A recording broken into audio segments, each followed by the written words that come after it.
नमस्कार, मैं दीपक शर्मा हूँ। मेरे YouTube मंच पर आपका स्वागत। दोस्तों, 4 जून के बाद जब मोदी जी अल्पमत में आए तो उनकी सरकार बनाने में सबसे ज़्यादा सपोर्ट बिहार स्टेट का था। नीतीश कुमार ने 12 सांसद दे दिए मोदी जी को, चिराग पासवान ने 5 दे दिए, हमने 1 दे दिया। आप कह सकते हैं कि मोदी जी की जो बैसाखी की सरकार थी, ये सरकार है, इसमें सबसे ज़्यादा जो सहयोग है इस बैसाखी में, इस बैसाखी को मजबूत करने में, वो बिहार का है। लेकिन अब बदकिस्मती देखिए, समय का चक्र देखिए, एनडीए की बदकिस्मती देखिए कि आज की तारीख में जिस स्टेट का सबसे ज़्यादा सपोर्ट मोदी जी को है, वहीं पर आग लगी है। और अंदर की खबर ये है कि चाहे वो चिराग पासवान की पार्टी हो जिसके 5 सांसद हैं, या जेडीयू हो 12 सांसद है, अंदर ही अंदर दोनों पार्टियों पर खतरा मंडरा रहा है। कुछ भी हो सकता है इन पार्टियों के साथ। अब दोस्तों, चिराग पासवान ने अमित शाह के दरबार में हाजिर होकर कहीं ना कहीं अपनी पार्टी को हाथ जोड़कर फिलहाल बचा लिया है, टूटने से बचा लिया है।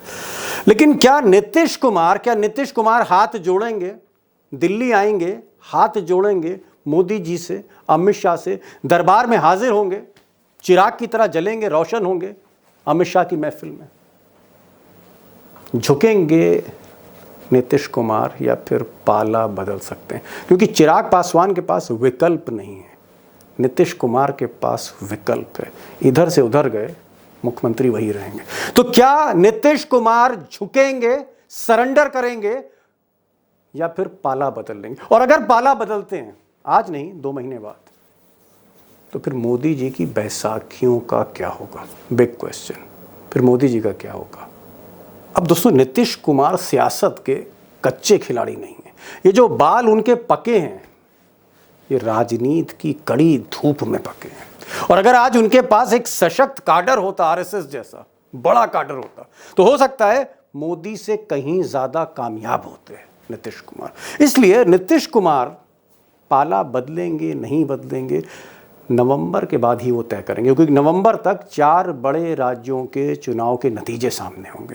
यानी मोदी जी का जो ताज़ा स्कोर बोर्ड है, उनकी ताकत का, वो सामने होगा। उसके बाद वो डिसाइड करेंगे, जाए ना जाए आगे मैं डिस्कस करूंगा। लेकिन एक चीज़ यहाँ पर मैं ज़रूर आपके सामने रखना चाहता हूँ कि मोदी जी के जो हाल फिलहाल के फैसले हैं, Nitish Kumar is not happy, not comfortable, सहज नहीं है।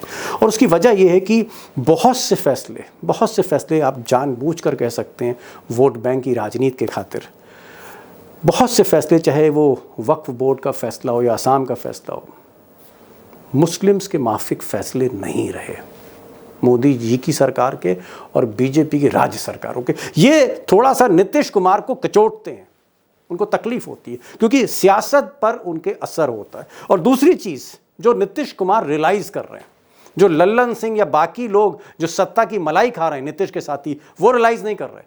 नीतीश रियलाइज़ कर रहे हैं कि जो ब्रांड मोदी है, वो जो विनेबिलिटी फैक्टर है, वोट कैप्चरिंग ताकत है मोदी की, ये कम होती जा रही है, कमज़ोर हो रही है। और इसीलिए नीतीश को लगता है कि जो 4 राज्यों के चुनाव हैं, क्या मोदी का सिक्का चलेगा या सिक्का खोटा साबित हो सकता है? और अगर सिक्का खोटा हुआ तो फिर गारंटी क्या है मोदी की कि मोदी के साथ चलना ठीक होगा या मोदी का साथ छोड़ना ठीक होगा? ये उनको डिसाइड करना है। लेकिन सिर्फ ये एक आध कारण नहीं है, कारण कई हैं और अहम हैं, जिसकी वजह से नीतीश अपने रास्ते से डेविएट करना चाहते हैं। हो सकता है डेविएट करते करते यू टर्न ले लें, लालू के साथ चले जाएं। अब दोस्तों, जो एक बड़ी वजह है, एक रीज़न है जहां पर नीतीश कुमार मोदी जी के साथ सहज नहीं है, कंफर्टेबल नहीं है, वो कारण है कि जो नीतीश कुमार का पॉलिटिकल एजेंडा है, जैसे कास्ट सेंसस, जैसे रिजर्वेशन, जातिगत जनगणना या आरक्षण, जिसको लेकर वो आगे बढ़ाना चाहते हैं, चुनाव आने वाला है, ये जो उनका एजेंडा है नीतीश कुमार का, उस एजेंडे के फ्रेम पे मोदी जी फिट नहीं बैठते। मोदी जी हों, आरएसएस हों, आरक्षण को लेकर, कास्ट सेंसस को लेकर मोदी जी अगर सही कहूँ ना हाँ कर रहे हैं ना कर रहे हैं। नीतीश कुमार को ये रास नहीं आ रहा है, उनको लगता है नुकसान हो रहा है। दूसरी चीज़, लल्लन सिंह साहब, अब लल्लन सिंह को लोग कहते थे कि साहब नीतीश कुमार के शैडो हैं, साया हैं। अब लल्लन सिंह आजकल जिस सोफे पे मोदी जी बैठते हैं उसी सोफे पे आजकल लल्लन सिंह बैठे हुए हैं, गोद में बैठे हैं, सोफे पर बैठे हुए हैं और खुलकर तारीफ कर रहे हैं मोदी की, शाह की, लल्लन सिंह। ये बर्दाश्त नहीं होता नीतीश कुमार को। ऐसा लगता है कि कहीं लल्लन सिंह धीरे धीरे नीतीश कुमार से दूर होकर मोदी के करीब आ रहे हैं और कहीं आगे चलकर पार्टी ही ना तोड़ दें, क्योंकि लल्लन सिंह साहब केंद्रीय मंत्री हैं। एक और कारण है और ये भी कारण कम नहीं है, अग्रेसिव हिंदुत्व, आक्रामक हिंदुत्व पॉलिटिक्स। मोदी भले ही ना मंच से बोल रहे हो, लेकिन असम के जो बीजेपी के मुख्यमंत्री हेमंत बिस्व शर्मा, अब इन्होंने तो नमाज का टाइम ही बंद कर दिया, जिसका विरोध किया। असम में जिस तरह से फ्राइडे जुमे की नमाज को लेकर जिस तरह का डिसीजन हुआ है वहाँ पर, उस पर जेडीयू ने विरोध किया है, एनडीए के सहयोगी ने विरोध किया है। और यही नहीं है, चाहे वो वक्फ बोर्ड का मामला हो, चाहे फिर वो योगी जी का ताज़ा बयान हो कि अगर हिंदू बटेंगे तो कटेंगे, बांग्लादेश जैसा हाल हो जाएगा। अब ये जो राजनीति है सांप्रदायिक ध्रुवीकरण की और बहुत तेज़, ये नीतीश कुमार की राजनीति में फिट नहीं बैठती, क्योंकि नीतीश कुमार को मुस्लिम वोट भी चाहिए और मुस्लिम वोट की राजनीति वो करते रहे, मुस्लिम का समर्थन मिलता रहा है। लेकिन इतनी खुली हिंदुत्व की राजनीति में, सियासत में, फिर ये जो सपोर्ट है, ये जो बड़ा चंक है उनके हाथ से निकल सकता है। इसको लेकर भी वो परेशान हैं। अब कुछ और भी राजनीतिक मामले हैं, जैसे नीतीश कुमार चाहते थे कि बिहार में जो विधानसभा का चुनाव है जल्दी हो जाए। मोदी जी और शाह साहब उसमें भी टाल मटोल करने लगे। और सबसे बड़ी चीज़ ये है जो दुखती रग है कि बीजेपी का जो ऑफ़र है, जो सोर्सेज कह रहे हैं, और आगे मैं इसको एक्सप्लेन करूँगा एक्सपर्ट के ज़रिए, जो अभी ऑफ़र है उनको विधानसभा चुनाव में सीट शेयरिंग का, 243 का हाउस है, असेंबली 243 का हाउस है। इसमें बीजेपी चाहती है कि 100 पर बीजेपी लड़े, 100 पर नीतीश कुमार लड़े और 43 पर बाकी लोग लड़ें, पार्टी जो सहयोगी दल है। नीतीश कुमार चाहते हैं कि साहब 100 नहीं, कम से कम 125-130 पर हम लड़ें। अब ये मंजूर नहीं है, तो सीट शेयरिंग को लेकर अभी नहीं, आगे ये मसला और बढ़ेगा। तो इस तरह के बहुत से कारण हैं, इंपॉर्टेंट रीजंस हैं, जिसने मजबूर कर दिया नीतीश कुमार को सोचने पर, इनके साथ रहें या पाला बदल दें। अब दोस्तों आज दो ही सवाल हैं, दो बड़े और सीधे सवाल हैं। पहला सवाल ये है कि जिस तरह से मोदी जी के फैसले हो रहे हैं, जिस तरह की मोदी जी राजनीति कर रहे हैं, पॉलिटिक्स कर रहे हैं, वो नीतीश कुमार की पॉलिटिक्स में फिट नहीं हो रही, जेल नहीं कर रही उसके साथ। और उनको लगता है कि ये जो मोदी जी का जो एग्रेसिव हिंदुत्व है वो कहीं ना कहीं उनकी राजनीति को कहीं ना कहीं डेंट मारेगा। तो एक तो ये है कि क्या इसकी वजह से वो अनकंफर्टेबल हैं, असहज हैं, दूरियां बढ़ रही हैं दोनों के बीच में। और दूसरी चीज़, अगर मोदी नवंबर में महाराष्ट्र, हरियाणा, झारखंड, जम्मू कश्मीर छोड़ दीजिए, अगर ये चुनाव हारते हैं, जिस तरह की इनपुट्स आ रही हैं, कई वीडियोस मैंने बनाए इस पर, अगर मोदी जी चुनाव हारते हैं और उनकी स्थिति कमज़ोर होती है बीजेपी में, आरएसएस में, सरकार में, तो क्या नीतीश कुमार एक कमज़ोर मोदी के साथ अगला चुनाव लड़ेंगे 2025 का, उनके साथ चलना पसंद करेंगे? और ऐसे वक्त पर जब नीतीश कुमार अपने करियर का क्लाइमैक्स हिट करने जा रहे हैं, अपना आखिरी चुनाव लड़ने जा रहे हैं 2025 में, will he prefer to go with Modi या फिर अपना रास्ता चुनेंगे? आज यही दो बड़े सवाल हैं, कोशिश करूंगा जवाब देने की। मेरे साथ उमाकांत लखेड़ा सीनियर जर्नलिस्ट होंगे और बिहार के डेटा जर्नलिस्ट अभिषेक कुमार होंगे। दोनों को सुनिएगा, सवाल बड़ा है। हिंदुस्तान की जो राजनीति है, उसकी जो तस्वीर है, वक्त से पहले बयान कर रहा है। मेरा पहला सवाल जो है वो अभिषेक से, क्या सीट शेयरिंग को लेकर ये जो चुनाव होने जा रहा है अगले साल, जो जिसे कहा जा रहा है कि नीतीश के करियर का पीक क्लाइमैक्स होगा, जो क्या सीट शेयरिंग को लेकर विवाद है, यस और no? Deepak ji, seat sharing को लेकर विवाद है और जो परिस्थितियां हैं वो मैं आपके सामने रख देता हूं। बीजेपी चाहती है कि बिहार की 243 असेंबली सीटों में से बीजेपी जेडीयू 100 पर लड़े और बची हुई जो 43 सीटें हैं वो अलायंस पार्टनर, जो छोटे पार्टनर्स हैं, चिराग पासवान, जीतन राम मांझी, उपेंद्र कुशवाहा, दूसरे कोई आ गए तो ठीक, उनके लिए छोड़ दी जाए, वो 43 में अपना डिस्ट्रीब्यूट कर दिया जाए। नीतीश कुमार देख रहे हैं कि जब 100 सीटें इधर भी लड़नी है, 100 सीटें आरजेडी के साथ लड़ने में कोई दिक्कत नहीं है, तो क्या वो स्ट्राइक रेट आएगा जेडीयू की सीटों का? जो राजद के साथ लड़के आ सकता है, ज्यादा कहां से मिलेगा? आरजेडी के पास एक डेडिकेटेड वोटर है, बीजेपी के वोटर्स का अता पता नहीं है। जी, आप कह रहे हैं कि मोदी और अमित शाह 100 सीट देना चाहते हैं, 243 में से 100 सीट। तो नीतीश कुमार कितनी सीट मांग रहे हैं? मान लीजिए अगर बीजेपी से ही अरेंजमेंट हो जाए, 100 मांग रहे हैं, 125 मांग रहे हैं, 150 मांग रहे हैं, उनका भी तो कोई आंकड़ा होगा ना, तभी रिफ्यूज कर रहे होंगे। देखिए, घोषित तौर पर तो जेडीयू का कहना है कि 2005 और 10 का जो फॉर्मूला था, जब बीजेपी जेडीयू साथ लड़ी थी, जिसमें जेडीयू 141 और बीजेपी 102 सीटें लड़ती थी, उस फॉर्मूले से 141 सीटें मिले। लेकिन अंदर खाने कोशिश है कि 130 पर बात बन जाए, 130 सीटें आ जाए, ताकि जेडीयू का जो ड्रीम है, उनकी जो ड्रीम है कि हमारे पास मिनिमम 80 एमएलए होने चाहिए असेंबली में, वो सिक्योर कर सके। जी, समझिए। खैर, बड़ा मुश्किल है। 130 सीट, बीजेपी बिग प्लेयर है आज की तारीख में बिहार में। 130 सीट देंगी नहीं देंगी, और मोदी जी इन मामले में काफी कंजूस रहे दिखते हैं हमेशा से। इतनी सीट देने के लिए 56 इंच की छाती चाहिए। वो 56 इंच की छाती दिखाते हैं और नीतीश कुमार को इतनी सीटें देते नहीं देते। नहीं दीपक जी, यहाँ थोड़ा मेरा मतांतर आपसे है। सीटें इस बार मोदी जी नहीं देंगे नीतीश जी को, इस बार सीटें जेडीयू देगी अपने अलायंस पार्टनर को। ओके, चलिए, एक और बड़ी बात आपने कह दी। चलिए, खैर ठीक है। बैसाखियों पे सरकार चल रही है, तो नीतीश की जो भी फरमाइश है, उनकी जो भी विश लिस्ट है, उसको अनदेखा नहीं किया जा सकता। ना मैं पत्रकार के तौर पे कर सकता हूं, और ना ही मोदी जो है उनके नेता के तौर पे कर सकते हैं। एक सवाल यहाँ पर मैं पूछना चाहूंगा लखेड़ा साहब, आपको क्या लगता है कि जैसे सीट शेयरिंग को लेकर मसला है, जो नीतीश कुमार की रिजर्वेशन की लाइन है, वो रिजर्वेशन की लाइन पे आगे बढ़ना चाहते हैं, और मोदी जी पीछे हटना चाहते हैं रिजर्वेशन का। आरएसएस का प्रेशर है आरक्षण को लेकर। कास्ट सेंसस नीतीश चाहते हैं, मोदी जो है उसमें आनाकानी कर रहे हैं। मंच पे तो बोल देते हैं, लेकिन जब फाइल आती है तो वो फाइल पे दस्तखत नहीं होता। आपको क्या लगता है ये जो टकराव है, आज जुमे जुमे 3 महीने हो पाए, 4 जून की सरकार थी, हम लोग अगस्त के एकदम मुहाने पर बैठे हुए हैं, सिर्फ 3 महीने हुए, 3 महीने में हनीमून पीरियड ओवर हो गया। कायदे से 6-7 महीने तो चलता ही चलता है। अगर 3 महीने में ये हाल हैं, तो फिर आगे आपको क्या दिख रहा है? Nitish Kumar will create problem, वो परेशानी खड़ी करते जाएंगे, रोड़े खड़े करते जाएंगे मोदी के रास्ते में।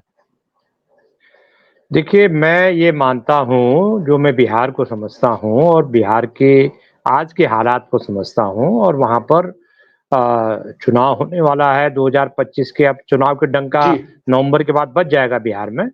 लेकिन मुझे ऐसा लगता है कि बिहार एक गर्म तवा होता है ना, गर्म तवा बन चुका है। जी। बीजेपी के लिए भी और जेडीयू के लिए भी गर्म तवा बन गया है। सवाल ये है कि बिहार को लेके कहा जा सकता है कि हर पार्टी, चाहे वो जेडीयू हो चाहे बीजेपी हो, कि घोड़ा घास से यारी करेगा तो खाएगा क्या। अगर यारी करते हैं तो सीटों के तालमेल पर झगड़ा होना है। अगर सीटों के तालमेल पर झगड़ा अगर कुछ दिन के लिए हम मान लेते हैं कि टले, अभी टाइम है, 1-2 मिनट टल जाए, लेकिन ये जो सोशल जस्टिस की लड़ाई है, ये जो जिसको मैंने बोला कि चादर छीनने की लड़ाई है, कि हमको ठंड लग रही है, हमें चादर दे दो, तो सवाल ये है कि ये लड़ाई कहाँ जाकर के रुकेगी। और ये लड़ाई मुझे नहीं लगता कि रुकने वाली है, नहीं है।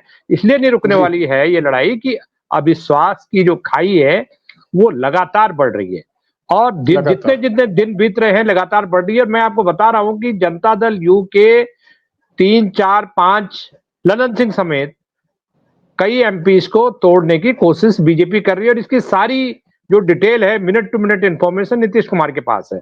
तो नीतीश कुमार के पास भी अपना सूचना तंत्र है। तीसरी बात यह है कि चिराग पासवान भले ही दरक रहे हो बीजेपी से, लेकिन नीतीश कुमार ये बात भूले नहीं है कि 2019 के विधानसभा चुनाव में उनको हराने के लिए बीजेपी ने चिराग का इस्तेमाल किया, और हालत ये हो गई कि बीजेपी आगे बढ़ गई और नीतीश कुमार पीछे रह गए। ये तो मजबूरी थी कि नीतीश कुमार को ही ताज पहनाना पड़ा।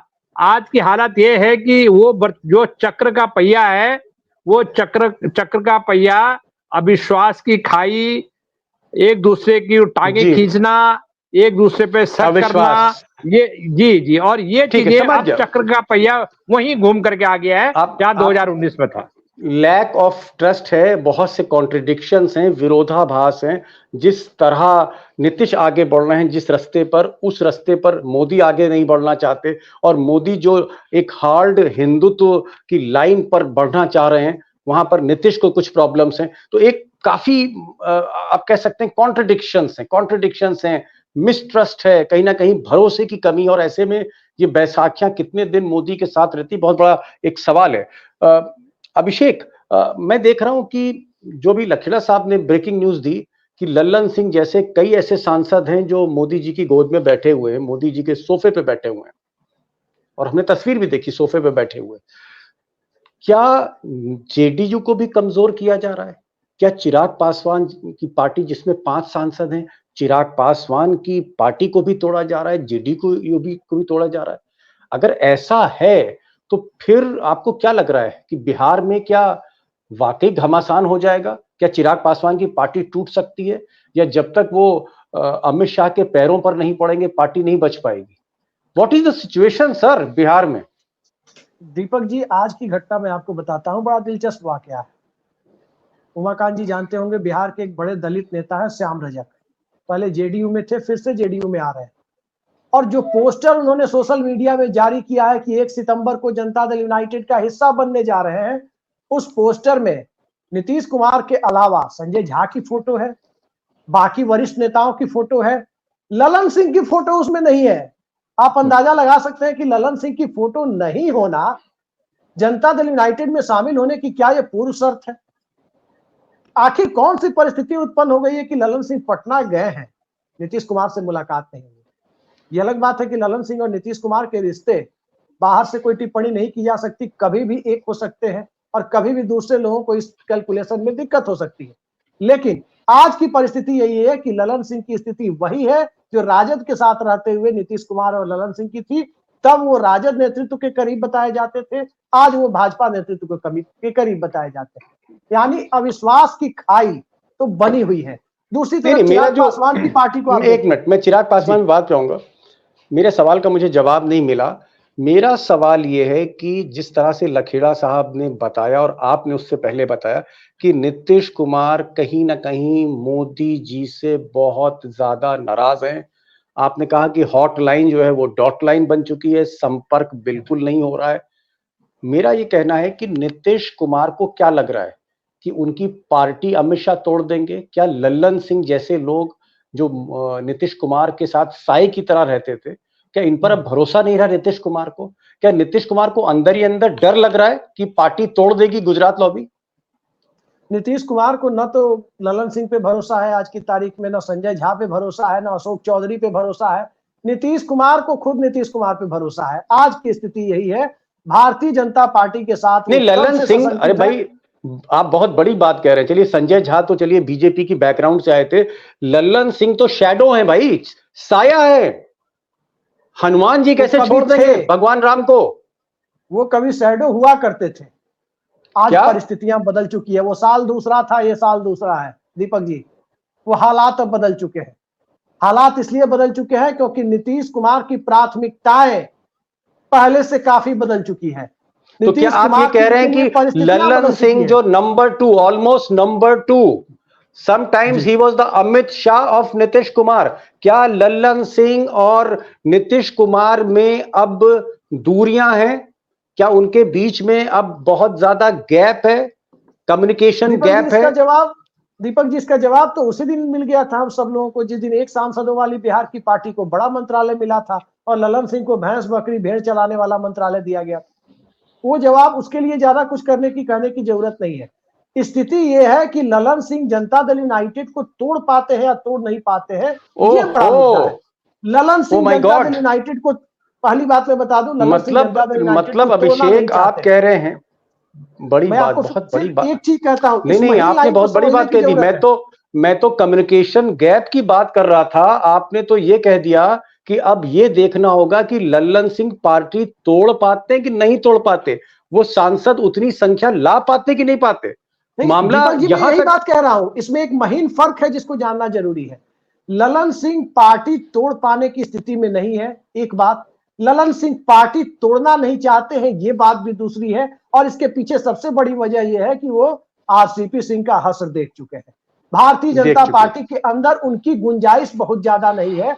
उन्हें किसी भी तरह से, चाहे वो खुश होकर रहे, नाराज होकर रहे, उनकी राजनीति नीतीश कुमार के साथ चलनी है। ये बात ललन सिंह जानते हैं। नरेंद्र मोदी के साथ जितना भी बैठ जाए, दिल्ली की सत्ता में बने रहने के लिए यदि आज जो उन्हें मिला हुआ है, यही चीज नीतीश कुमार इंडिया अलायंस में कल को जाते हैं दिला देते हैं, उन्हें कोई दिक्कत नहीं है। जी, मैं समझ गया। आपने मतलब जो दृश्य आपने बिहार का रखा सामने, जो खाका आपने रखा है, उससे तो ऐसा लगता है कि कई पेच फंसे हुए हैं बिहार में।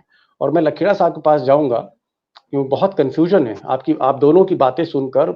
मुझे लगता है जो दोस्त भी समझ रहे होंगे कि भाई किस तरह की खिचड़ी पक रही है। मैं आपसे एक बहुत स्ट्रेट क्वेश्चन कर रहा हूँ और संक्षेप में और बहुत ऑब्जेक्टिव आंसर चाह रहा हूँ। लखेड़ा साहब, क्या आपको लगता है कि 2025 आते आते, अगस्त के महीने में हम हैं, सितंबर शुरू होने जा रहा है, क्या जनवरी 2025 फरवरी 2025 आते आते क्या नीतीश बैसाखी खींच लेंगे? Let's come to the point sir, क्या बैसाखी खींच सकते हैं नीतीश कुमार अगले साल तक? देखिए, मैं भविष्य ज्योतिषी तो नहीं हूं, लेकिन मैं इतना कह सकता हूं कि सारा जो दारो मदार है वो महाराष्ट्र, जम्मू कश्मीर, हरियाणा और झारखंड के चुनाव पर निर्भर करेगा। इसलिए निर्भर करेगा कि अगर यहां सुपड़ा साफ हो जाता है बीजेपी का, इन राज्यों में अगर बीजेपी का झाड़ू लग जाता है, तो आप ये समझिए कि भगदड़ मचनी बिहार में तय है।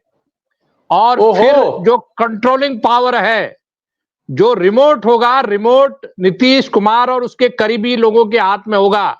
और भारतीय जनता पार्टी पूरी रहमो करम पर एक याचक की मुद्रा में होंगे कि हम तो डूब चुके हैं, हमें बचा लो बिहार में, कुछ ऐसा तामझाम जोड़ो हो जिससे बिहार में हमारी इज्जत बच जाए। क्योंकि देखिए, जब तूफान आता है, आंधी आती है, तो छोटे मोटे पेड़ उनका पता नहीं चलता, बड़े पेड़ गिर जाते हैं। तो छोटे पेड़ बड़े पेड़ों के सहारे में जो गिर चुके हैं लड़ी, वहां अपना ठिकाना ढूंढते हैं।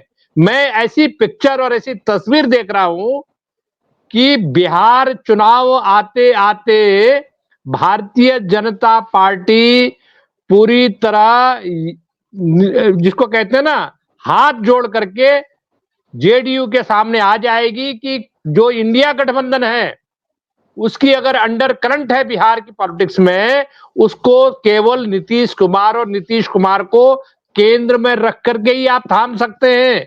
और बीजेपी ये बात बखूबी जानती है। अगर बीजेपी ये बात नहीं जान रही होती तो लोकसभा चुनाव में क्यों सरेंडर करती कि माई बाप आ जाइए आ जाइए आ जाइए। तो यही मेरा कहना है।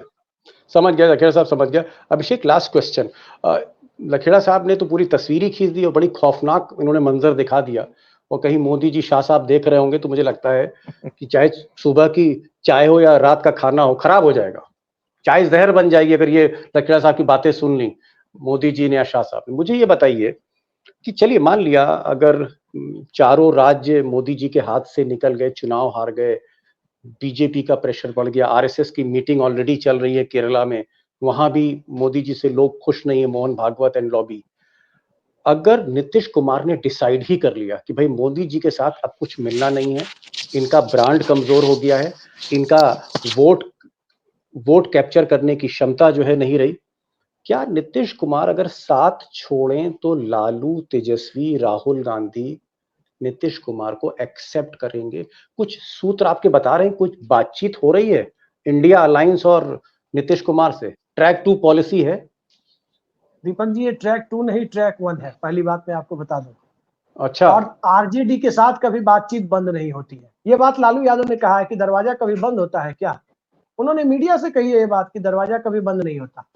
आरजेडी को भी पता है कि अगर नीतीश कुमार साथ में नहीं आए तो चाहे जितनी मजबूत लड़ाई लड़े, कहीं ऐसा ना हो जाए कि नीतीश कुमार के साथ फिर कोई चिराग मॉडल हो जाए और भाजपा बड़ी पार्टी हो जाए। नहीं, मुझे ये बताइए, आप सरकार तो उन्हीं की बनेगी, एनडीए की। देखिए, एक सच्चाई को स्वीकार करना होगा किसी भी विश्लेषण के पहले। नीतीश कुमार जिस गठबंधन में रहेंगे, आज की बिहार की स्थिति यही है, सत्ता में वही आए। ओके। और आरजेडी 5 साल विपक्ष में रहने से बेहतर यह समझ रही है कि 5 साल नीतीश कुमार के साथ डिप्टी सीएम बनकर कुछ मंत्रालय लेकर चला जाए, वो ज्यादा बेहतर तरीका है। तो वो तो राहुल दोनों बातों को स्वीकार करने को तैयार है। गांधी, एक मिनट में लास्ट लाइन, राहुल गांधी और मल्लिकार्जुन खड़गे से लेकर जो इंडिया अलायंस के बड़े नेता हैं, शरद पवार हैं, ममता बनर्जी भी हैं, उद्धव ठाकरे भी हैं, स्टालिन, क्या ये लोग एक्सेप्ट कर लेंगे नीतीश कुमार को नीतीश वापस आने कुमार को पर? एक्सेप्ट करने के लिए सभी तैयार है, लेकिन सभी नीतीश तैयार। कुमार की जो लकीरा राष्ट्रीय साहब, महत्वाकांक्षा है जी उस ये पर कह रहे हैं कांग्रेस सभी का क्या तैयार रुख हैं। है अभी क्लियर नहीं है। ये आप तो इंडिया अलायंस में सारे नेताओं से मिलते हैं, क्या इंडिया अलायंस पॉजिटिव रहेगी अगर नीतीश कुमार आते हैं साथ छोड़ के? देखिए, भारतीय जनता पार्टी को कमजोर करके, उसका संख्या बल को तोड़ के जो भी व्यक्ति आएगा उसको गले लगाएंगे। गले लगाने के अलावा कोई विकल्प नहीं है। नंबर एक बात। नंबर दूसरी बात, एक 15 सेकंड में बात खत्म कर रहा हूं। देखिए, जो मुश्किल है भारतीय जनता पार्टी के सामने वो ये है कि अपने आप जो काम कर रहे हैं वो आपके लिए मुश्किलें पैदा कर रहे हैं। आपको झारखंड में चंपई को गले लगाने की क्या जरूरत थी? कोई असर तो नहीं पड़ रहा। आपको असम में मुसलमानों का 2 घंटे का जो नमाज था 1935 से चल रही है, उसको खत्म करने की क्या जरूरत थी? कोई आसमान से लड्डू गिर रहा है आपको? नहीं। आपको अपने एलाइज को आप छेड़ाखानी कर रहे हैं। और बिहार में जेडीयू ने आज सुबह इसका प्रतिकार किया, इसकी आलोचना की, इसकी निंदा की। और मैं आपको बता रहा हूं, ये जो छेड़ाखानियां हो रही है, इससे एक चीज सामने आ रही है। मोदी और अमित शाह जिस तरह से दूसरे दलों को तोड़ के अपना कुनबा लोकसभा में बढ़ाना चाहते हैं, इससे नीतीश कुमार के लोगों को ये लग रहा है, मैं चंद्रबाबू की बात नहीं कर रहा हूं, कि भाई साहब ये ऐसा कोशिश कर रहे हैं कि ताकि हमारी राजनीति ही खत्म हो जाए, हम निरर्थक हो जाए। तो इससे जो अविश्वास है वो और बढ़ रहा है। और मुझे लग रहा है कि बीजेपी के सामने, एक कमजोर भाजपा के सामने अपनी ताकत बढ़ते देख ये लोग खुश नहीं है, ऐसा मैं मानता हूं। जी।